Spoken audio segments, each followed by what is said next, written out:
What is up, guys? JD from Grand Duke Gaming here. I hope you had a safe and enjoyable holiday season, whatever it is you may celebrate around this time of year.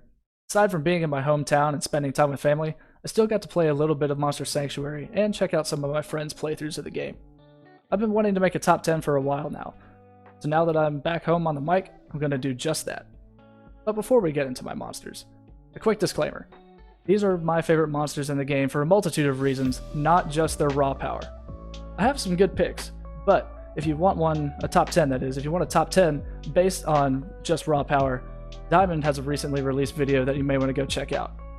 Or honestly, if you're looking for top 10 for PvP, you may just want to check out the leaderboards in the Keeper's Tower. You'll probably catch on to the meta pretty quickly. So, enough wasting time, you're here for a reason. Let's get started. Here we go, number 10, the Steam Golem. It's the first champion monster you encounter in the game, but that first encounter pales in comparison to what it can do later.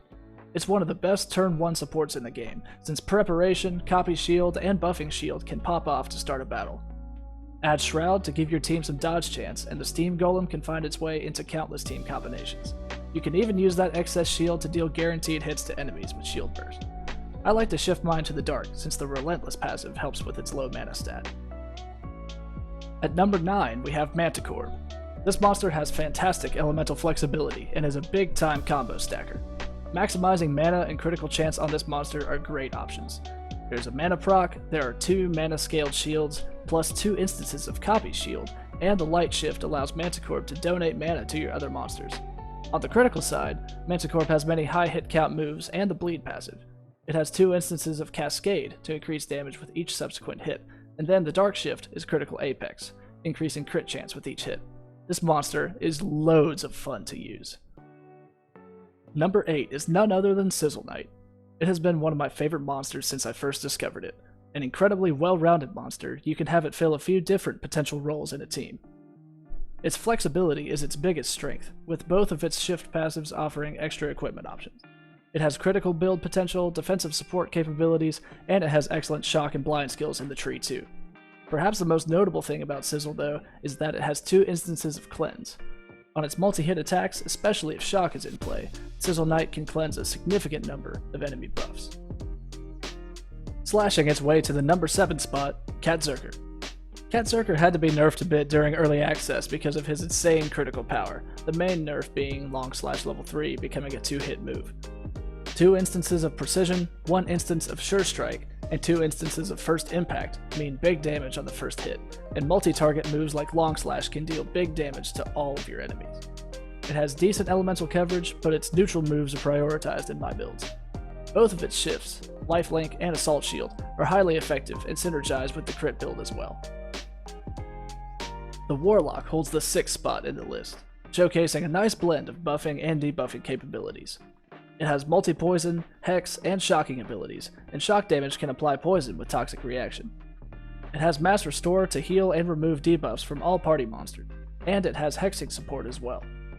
Occult power is a top tier buff skill, and the Warlock's Phoenix affinity protects you well from early one-shots. Its shifting options lend themselves to charge builds, so keep an eye out for those synergies with teams. 5 is Draco Noir, easily my favorite of the Draco Noir monster family. I first used it for its shadow attacks and blind capabilities, but soon discovered that it had much more to offer. It deals excellent critical damage and oh, would you look at that! Multi-channel, which is my favorite multi-aura in the game, for sure. Extra channel only makes it easier to take advantage of that aura. As far as the shifts are concerned, equipment is key.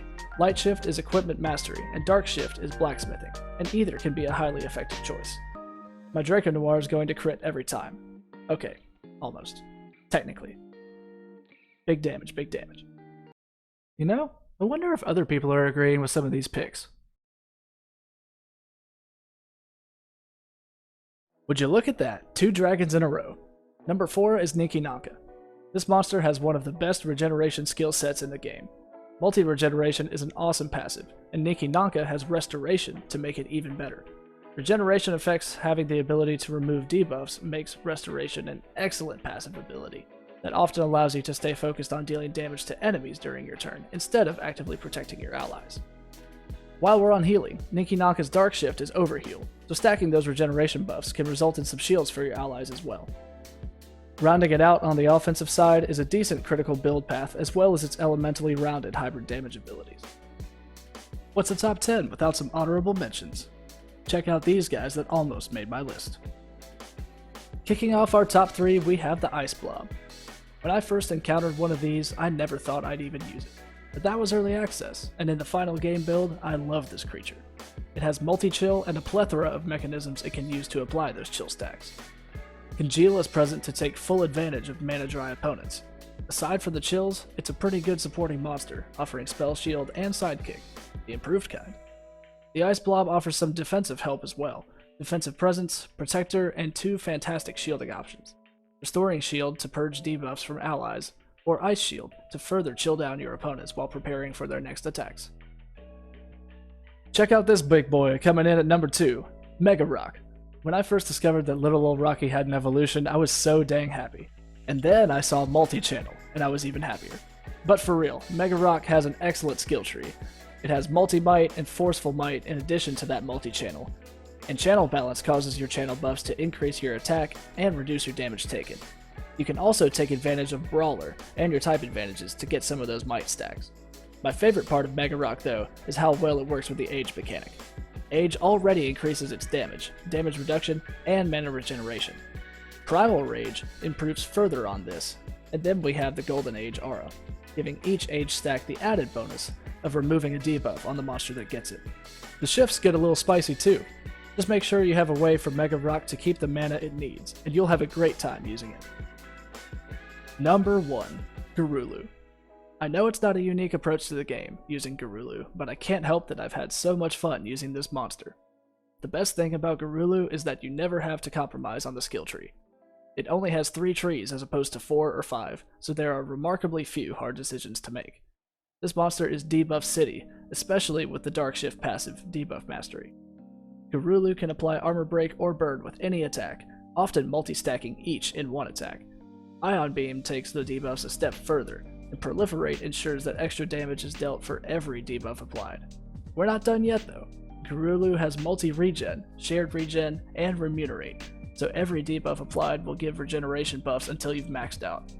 Gurlu also gets Age stacks, has cleanse, and can shield or restore if you want to tech that into the build. Simply put, there's no downside. Fight me.